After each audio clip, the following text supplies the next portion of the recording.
The idea for the upcoming Be Steady on the Go came as a result of a crazy typical weekday. I was in the car getting two kids from two different schools. I was up against work deadlines when all of a sudden I saw him. There was a man standing on the side of the road with a sign asking for food and money. And I wanted to stop, but I was already behind schedule. And if I stopped, it was going to make me late to arrive in the pickup line. And the reason this made me pause to contemplate is because there is a strategy to the pickup line.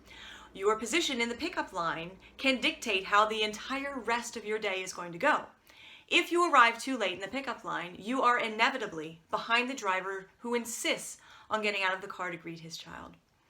They walk around, they take a peek in the backpack, they help them in the other side, they make sure they're securely buckled before walking around and getting back into their car. And I try very hard to wait patiently behind that driver. But there are really two rules to the pickup line, just two.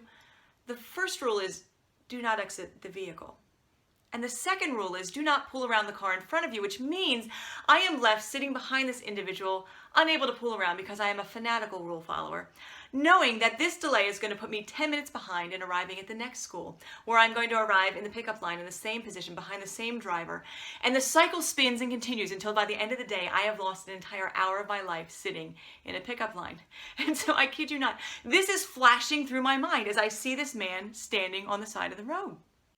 And in a moment of mama pickup line panic, I utter the words out loud, "I am sorry, God, I am just too busy to care today."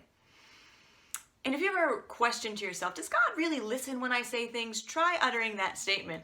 For the next couple of days, that statement that I uttered and the face of that man kept coming back to me. And what really kept hitting me in the gut is that when asked, Jesus said, there are two important things that you need to do. You need to love the Lord God with all your heart, soul, mind, and strength. And you need to love your neighbor as yourself. Two things. Love God, love others, love. Too busy. And that's when the idea for this upcoming Be Steady on the Go started to form in my mind. And I had this crazy idea. And I thought, hey, these two important things that Jesus said we need to do. What if I actually did that? What if I actually lived my life like that? What if I allowed love to lead everything that I did in my life? Crazy idea, I know. But when I actually think about my life right now, there are a lot of things that lead my life. My kids' after school schedules, my work commitments, soccer practice, the loads of laundry in the basement, the number of cups of coffee that I have in me at any given time. But love does not get to lead a lot of the decisions that I make on a daily basis, because if I'm being honest, there's not any time left for it. Love is not always practical. Loving others does not always fit in my jam-packed schedule when I have to get to the pickup line. Loving others can be messy and exhausting, and frankly, I have 4 kids that are already messy and exhausting. But this really struck a nerve with me because I am always complaining that we're too busy. My kids are too busy. But are we busy with what counts? And it has become far too easy for me to say, I am just too busy to care, as if it's a choice. So I want to shake things up a little bit. I want to challenge my priorities. I want to make some changes. I want to follow a radical idea that a man 2,000 years ago lived out and asked me to do the same. I want to see what love can really do. I told you this is not a normal Bible study. This is not a read the book, discuss, put the book back on the shelf kind of study. This is a journey. This is an adventure. And if you want to join me, we're going to take 6 weeks and we're going to look at this idea of what would our lives look like if it really were led by love.